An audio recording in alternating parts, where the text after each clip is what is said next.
चलिए भाई, आज की जो टॉपिक है उसकी बात यदि करें तो हमारे पास क्या टॉपिक है, मूविंग कॉइल गैल्वेनोमीटर। ठीक है, आज हम बात करेंगे मूविंग कॉइल गैल्वेनोमीटर क्या होता है।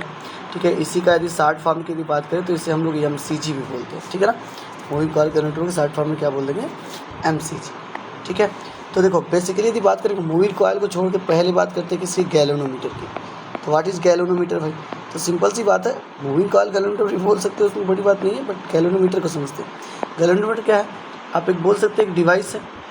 ठीक है, क्या है, एक डिवाइस है, और एक ऐसी डिवाइस है जो क्या करती है, बोलो, यूज टू डिटेक्ट, ऐसे बोल सकते हो, use to detect and measure the current.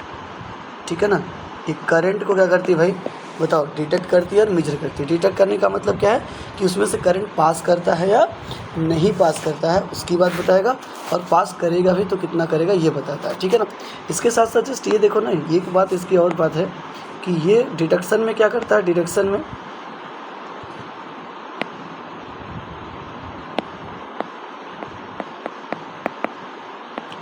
यदि बात करोगे तो ये मैग्नीट्यूड की बात कर सकते हो, जिससे वो तो मेजरिंग हो गया एक तरह से। मैं बात करता हूँ डायरेक्शन की भी बात कर लेते हैं, किसकी बात कर लेते हैं, डायरेक्शन ऑफ करंट। तो ये करंट के डायरेक्शन को भी बता देता है कि सर्किट में किधर से किधर करंट क्या कर रहा है, फ्लो कर रहा है। तो एक तो बात हो गया भाई मेजरिंग का। दूसरा डिटेक्शन में क्या है, इसका डायरेक्शन ऑफ करंट, मतलब किस डायरेक्शन में करंट पास कर रहा है। कहने का मतलब देखो इसमें क्या होता है, बेसिकली मूविंग कॉइल गैल्वेनोमीटर का बनने का मतलब कि यहाँ पे एक कॉइल होगा और उस कॉइल के करस्पॉन्डिंग क्या होगा भाई,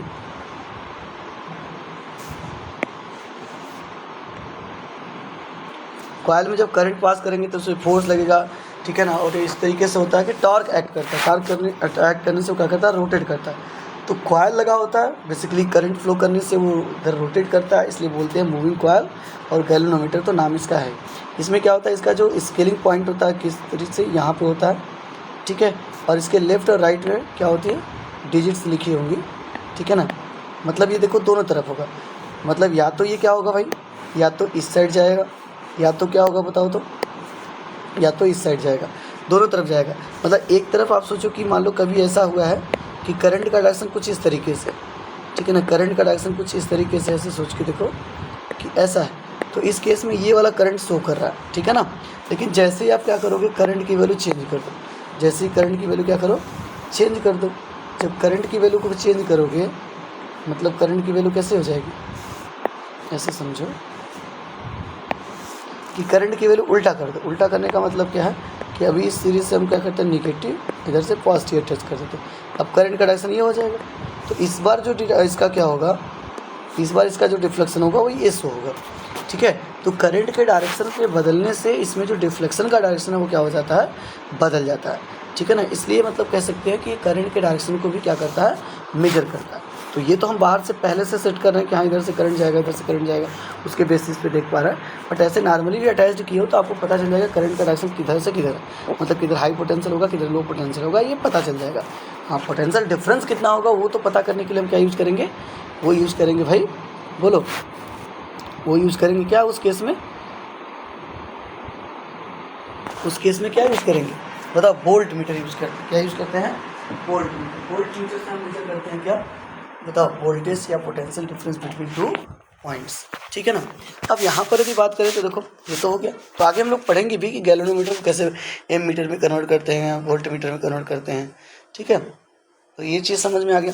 अब बात करें इसके कंस्ट्रक्शन की, किसकी बात करें, इसके कंस्ट्रक्शन की बात कर लेते हैं भाई।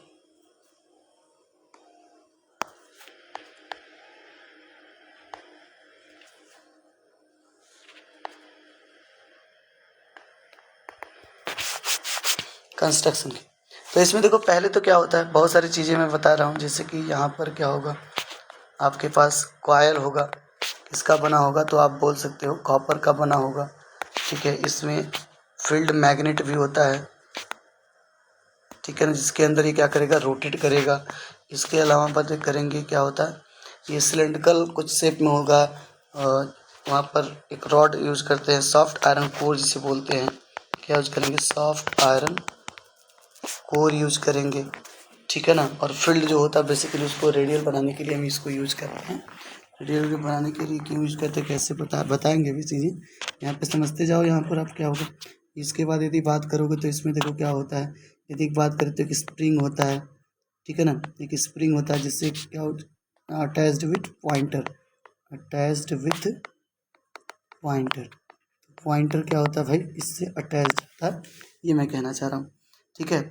और उसी में जो आपके पास क्या है बताओ, जो आपके पास कॉइल है उसके रोटेशन के हिसाब से पॉइंटर भी क्या करता है, स्प्रिंग से अटैच रहता है और वो भी रोटेट करता है और डिपेंड करता है। देखो अब रोटेशन क्या होगा किसी भी कॉइल का, वो क्लॉकवाइज एंटी क्लॉकवाइज हो सकता है, तो उसी के करस्पॉन्डिंग जो क्या होगा आपके पास स्प्रिंग जो होगा उसमें भी क्या होगा। स्प्रिंग देखो, ये स्प्रिंग ये वाला स्प्रिंग नहीं होता, ये ऐसा वाला स्प्रिंग नहीं होगा, ये ऐसा होता है, ठीक है ना।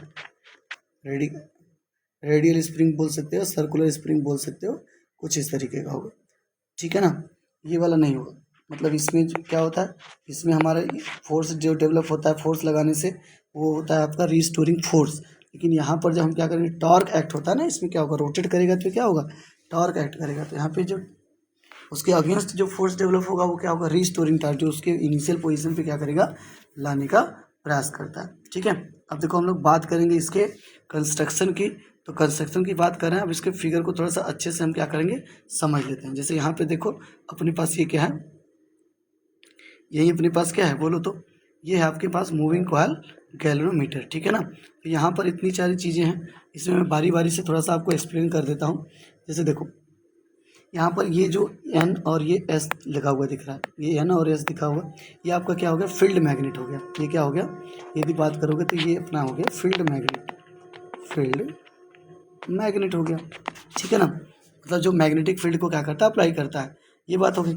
इसके बाद देखो यहाँ पर क्या है, ये जो सिलेंडर ये वाला पोर्शन ये दिख रहा है, ये ऐसे इस सर्कल जैसा दिख रहा है बट ये सिलेंडर जैसा होता है, ठीक है ना। तो ये हमारा हो गया क्या, सॉफ्ट आयरन कोर, ये क्या होगा देखो लिखा हुआ है सॉफ्ट आयरन कोर, ठीक है। इसके बाद ये जो चार लाइन ऐसे दिख रही है ये वाली, ठीक है ना, ये मतलब क्या होता है, वाइंडिंग होता है किसका, बोलो कॉइल का। लेकिन ये रेक्टेंगुलर मतलब इस साइड से देखो ये रॉड हो गया समझ लो, तो इसकी इस साइड से वो कॉइल उस साइड जाएगा ऐसे करके, ऐसे ऐसे इसी के साथ क्या होता है, कॉइल रहता है, ठीक है ना। तो ये हो गया आपका, आप क्या बोल सकते हो, कॉइल है। और इसी में देखो क्या होता है, इसके ऊपर जस्ट सोचो, इसके ऊपर ये एक स्प्रिंग लगी होती है, ये क्या होगा, स्प्रिंग लगी होगी। अब स्प्रिंग बोलो, देखो इस स्प्रिंग में क्या होगा, बेसिकली ये जो पोर्शन है इसको आप यहाँ से भी बोल सकते हो कि इसमें अटैच्ड है, ठीक है ना। जब ये पूरा कॉइल जब रोटेट करता है, कॉइल किससे कनेक्टेड है, इस वाले पोर्शन से कनेक्टेड है, ठीक है ना, इससे क्या है, कनेक्टेड है। तो बात समझना, जब कनेक्टेड है तो उस केस में क्या होता है कि जब ये रोटेट करता है, क्या करेगा, रोटेट करेगा। आप सोच के देखो ना, कोई ऐसे कॉइल, सिंपल इसी को समझो, और यहाँ से मैं इसको कुछ ऐसे अटैच कर दे रहा हूँ, तो जब ये रोटेट करेगा, अब रोटेट करने के बाद ये जरूरी मत समझना पूरा राउंड घूम जाता है ये, ठीक है। तो इसमें बस सोचो कि ये वाला मान लो इधर क्लॉकवाइज डायरेक्शन में ऐसे रोटेट कर जा रहा है, ठीक है। तो ये वाला पोर्शन जो पॉइंटर होगा वो भी तो क्या करेगा, अपनी लोकेशन को चेंज करेगा कि नहीं, इसका लोकेशन जो होगा वो क्या करेगा, चेंज करेगा ही करेगा। तो वही चीज़ मैं बोलना चाह रहा हूँ कि आप इस चीज़ को समझने का प्रयास करो, ठीक है ना, कि किस तरीके से कैसे है। क्लियर है इतनी बात, अच्छा। तो इसको रोटेट करने से वो रोटेट करे। अब मैं देखो सॉफ्ट आयरन को सिलेंडर जैसा है, ठीक है ना, मतलब इसका ये जो सरफेस है ये वाला, ये कैसा कर्व है। और आपको पता है कि किसी कर्व पे इलेक्ट्रिक फील्ड लाइन या मैग्नेटिक फील्ड लाइन क्या होती है, परपेंडिकुलर इंसिडेंट करती हैं, ठीक है ना। कैसे इंसिडेंट करती है, परपेंडिकुलर। जब ऐसा होगा कि यहाँ पे मैग्नेटिक फील्ड परपेंडिकुलर होगा, तो इसका मतलब जो टॉर्क एक्ट करेगा, जो टॉर्क एक्ट करेगा किसमें, इस कॉइल में, जो टार्क की वैल्यू आपको पता है, थोड़ा सा बता देना। NIAB क्या होता है, साइन थीटा, NIAB क्या है, साइन थीटा। अब थीटा की वैल्यू यदि 90 डिग्री होगी, थीटा की वैल्यू क्या होगी, 90 डिग्री, तो जो टॉर्क एक्ट करने वाला होगा वो NIAB हो जाएगा, क्योंकि साइन 90 की वैल्यू कितनी होती है, 1 होती है। बात समझ रहे हो कि नहीं, क्लियर है इतनी बात। तो इसलिए कहते हैं कि मतलब रेडियल बना है, रेडियल का मतलब मैक्सिमम जो मैग्नेटिक फील्ड लाइंस होंगी वो क्या करेंगे भाई, आपको मिलेंगी 90 डिग्री के एंगल पे होगा। और मैंने सॉफ्ट आयरन कोर इसलिए बोला क्योंकि यहाँ पर जैसे आपको पता है कि मैग्नेटिक फील्ड, यदि मैं बात करूँ तो मैग्नेटिक फील्ड लाइन वहाँ बढ़ जाती है जहाँ पर हम क्या करते हैं, मैग्नेटिक मटेरियल को यूज़ करते हैं, ठीक है ना। तो यहाँ पर हम यूज़ करते हैं क्या, सॉफ्ट आयरन कोर। और ये एक फेरो मैग्नेटिक सब्सटेंस है जिसकी वजह से मैग्नेटिक फील्ड लाइंस मैक्सिमम इस कॉइल के अंदर, इस कॉइल के अंदर से पास होना चाहेंगे, ठीक है। जिससे फ्लक्स में चेंजिंग ज़्यादा होगा, जिसकी वजह से क्या होगा, रोटेशन ज़्यादा होगा, मतलब magnetic field, magnetic flux change हो रहा होगा, ठीक है। तो tau is equal to N, भी बढ़ रहा है, मैग्नेटिक फील्ड बढ़ रहा होगा, फ्लक्स की बात नहीं भी करेंगे तो चलेगा। मैग्नेटिक फील्ड बढ़ रहा होगा तो टार्क की वैल्यू क्या होगी, बढ़ेगी बढ़ेगी। इसके साथ जस्ट स्प्रिंग क्यों अटैच्ड है, जैसे सोचो करंट की वैल्यू जीरो हो गई, करंट की वैल्यू क्या हो गई, जीरो हो गई। अब ये जब रोटेट करके आगे गया होगा तो यदि सोच के देखो उसी पे करंट कट गया तो वो दोबारा लौट के आएगा क्या, नहीं। जैसे स्प्रिंग है, स्प्रिंग को खींच के छोड़ दो, नॉर्मल जो अभी मैंने ये बोला, ये वाला स्प्रिंग, इसको खींच के छोड़ दोगे तो क्या वहीं रह जाता है, नहीं, वो वापस आता है। क्यों, यदि आप इधर फोर्स लगा रहे हो तो इसमें इसके अपोजिट डायरेक्शन में क्या ऐड करता है, रिस्टोरिंग फोर्स। कैसा फोर्स होगा, रिस्टोरिंग फोर्स होगा। सही बात है कि नहीं, रिस्टोरिंग फोर्स होगा। तो ऐसे यदि किसी पार्टिकल को रोटेट कर रहे हो तो रोटेट करके छोड़ दोगे तो वहीं रह जाएगा। ठीक है, जैसे कोई रस्सी है उसको ऐंठन दे रहे हो, ऐंठन दे रहे हो, ठीक है ना, तो उसको छोड़ते हो तो वैसे ही क्या करता है वो रोटेट करके फिर अपनी सेकंड मतलब जहाँ से चला था वहाँ पे आने का प्रयास करता है। किसकी वजह से, तो जब आप रोटेट करते हो तो उसके अगेंस्ट क्या होता है, टार्क एक्ट करता है, जिससे हम लोग क्या बोलते हैं, रिस्टोरिंग टार्क कहते हैं। क्या बोलेंगे, रिस्टोरिंग टार्क। ऐसे ही ये जो स्प्रिंग है अपने पास एसपी से दिखाया गया है, पॉइंट मतलब जिससे वो कनेक्टेड होता है, ठीक है ना, ये इसी कॉइल के साथ होगा, उसमें कनेक्टेड होगा, इसमें पॉइंट, ठीक है। तो ये जो वाला जो आपके पास ये दिख रहा है स्प्रिंग नुमा, ये मतलब ऐसे जलेबी टाइप का है, ठीक है। तो ये वाला पोर्सन ये क्या करता है, पहले टाइट होगा, जैसे बच्चों खेल रहा देखोगे नहीं बचपन में, वो खींचते हैं जो पीछे से ऐसे खींच के, या चाबी भर के तो हम लोग छोड़ देते हैं, तो वो क्या करता है आगे जाता है। तो उसमें ऐसे ही स्प्रिंग लगा होता है, पहले वो स्प्रिंग क्या होता है पूरा टाइट होगा, फिर उस स्प्रिंग में डेवलप होगा रिस्टोरिंग फोर्स। जैसे ही चाबी छोड़ देंगे या पीछे वो जो धागा खींच के छोड़े थे, खींच को छोड़ देंगे, जैसे फिर क्या करेगा, वो अपनी इनिशियल पोजीशन में जाएगा। तो वो क्या करता है, उसका करेक्शन पहिए से लगा होता है, और पहिया भी साथ साथ क्या होता है, घूमने लगता है, जिसकी वजह से गाड़ी जो होती है, मतलब टॉय वैन जो होती है, वो आगे की तरफ बढ़ जाती है, ठीक है ना। तो जस्ट वैसे ही बात है भाई। अब ये पॉइंटर यहाँ पे दिखाया गया, तो बेसिकली उसके लिए नहीं देख सोचना है, ये अपना स्केल है, ये क्या है, स्केल है भाई। इसके स्केल पे भी आपका मेजरिंग होगा, जैसे हो सकता है यहाँ पर करंट नहीं था तो जीरो मान लो, इसके लेफ्ट साइड भी और हो सकता है, इसके राइट साइड तो मान लो बहुत सारा दिखा हुआ है, ठीक है। बात क्लियर है क्या, तो कुछ इस तरीके से इसका क्या हो गया कंस्ट्रक्शन। अब हम बात करेंगे कि ये पूरा का पूरा वर्किंग, मतलब वर्किंग का मतलब ये चीज़ें तो मतलब ऑलरेडी मेंशन हो गई इसमें, लेकिन अब सोचो क्या होगा जब करंट फ्लो कराएंगे, करंट फ्लो कराएंगे तो मैंने कहा क्या होगा, ये टॉर्क एक्ट होगा किसमें, लूप में टार्क एक्ट होगा। तो आपको पता है टार्क क्या करता है, पार्टिकल को रोटेट कराने का वर्क करेगा, ठीक है। तो अप्लाइड जो टार्क की वैल्यू है, ठीक है, अप्लाइड जो टार्क की वैल्यू है वो कितनी है, चलो अब यहाँ पर आके उसकी बात करते हैं।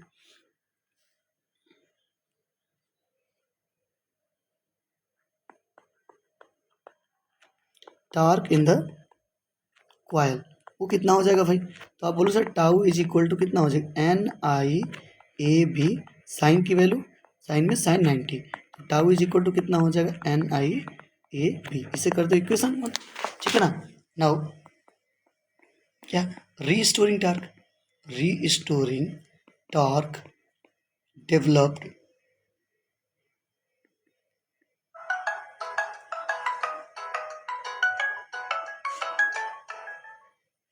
डेवलप्ड इन द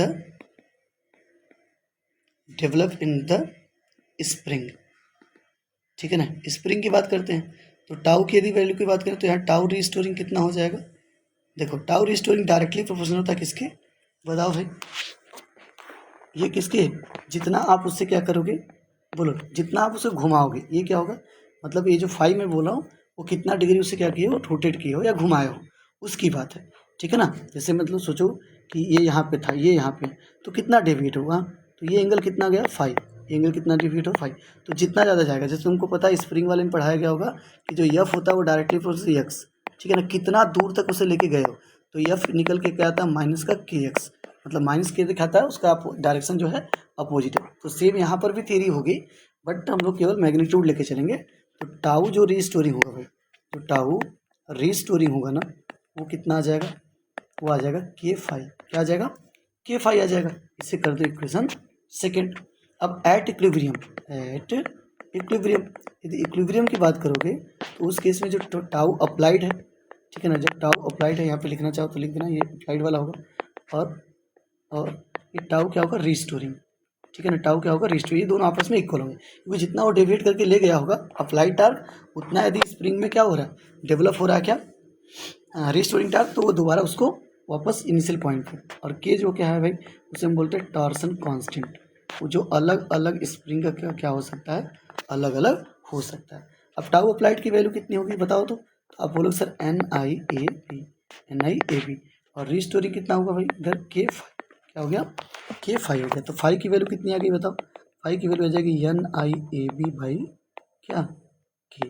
अब ये बोल सकते हो सर 5 की वैल्यू डायरेक्टली प्रोपोर्शनल है करंट के, मतलब करंट की वैल्यू जितना ज़्यादा होगा आप ये बोल सकते हो जो डेविएशन होगा वो भी क्या होगा, उतना ही ज़्यादा होगा। ये बात याद रखना बस। इसके बाद अब थोड़ा सा एक जान लो, करंट डेंसिटी और voltage density, current end voltage density, ठीक है, इसको समझ लो। तो करंट डेंसिटी को देखो किससे दिखाते हैं, आई एस से, और पर यूनिट करंट की वजह से जितना डेविएशन होता है उससे क्या बोलते हैं, करंट डेंसिटी बोलते हैं। तो 5/I क्या हो जाएगा, करंट डेंसिटी। अब 5 की वैल्यू कितनी है, NIAB बाई क्या है, K, डिवाइड बाई क्या है, I। तो I से I कैंसिल, कितना बचेगा भाई, NAB बाई K हो जाएगा। ऐसे वोल्टेज सेंसिटिविटी क्या होता है, तो पर यूनिट वोल्टेज की वजह से, पर यूनिट वोल्टेज की वजह से कितना होगा, तो फिर वही बात, NIAB बाई क्या हो जाएगा, K divide by I into R कर सकते हो। आर क्या है, रेजिस्टेंस, यहाँ हो जाएगा NAB by K into R, ठीक है, क्लियर है बात। ये हो गया आपका वोल्टेज सेंसिटिविटी और ये हो गया आपका करंट सेंसिटिविटी, बात खत्म। बोलो, क्लियर है, ठीक है। अब देखो मान लो कि इसमें सब दिख रहा होगा, एरिया वेक्टर, मैग्नेटिक फील्ड बढ़ाने से करंट सेंसिटिविटी बढ़ेगा, बी बढ़ा मतलब वही मैग्नेटिक वोल्टेज सेंसिटिविटी बढ़ाएगा, लेकिन नंबर ऑफ टर्न के थोड़ा फोकस करना। नंबर ऑफ टर्न बढ़ाने से, ठीक है ना, नंबर ऑफ टर्न बढ़ाने से करंट सेंसिटिविटी तो इंक्रीज करेगा, but voltage sensitivity no changes. क्यों भाई, क्योंकि इसको चेंज करने से करंट की वैल्यू भी क्या होगी, सॉरी रेजिस्टेंस की वैल्यू भी चेंज होगी। तो रेजिस्टेंस चेंज होने की वजह से वोल्टेज सेंसिटिविटी में फ़र्क नहीं पड़ता, ठीक है। तो इतनी चीज़ें आप तैयार करो, इसके बाद बस लास्ट एक दिन और इसका लेंगे थोड़ा सा, ठीक है ना, किसी दिन लंबा बनाएंगे का वीडियो, ठीक है ना। अभी इसको ना पढ़ लो, इसके बाद हम लोग बात करेंगे किसकी, जो इसका कन्वर्जन है, कन्वर्जन एक लेक्चर में देख लेंगे। उसके बाद तो स्टार्ट करेंगे मैग्नेटिज्म एंड मैटर, ठीक है, चलो।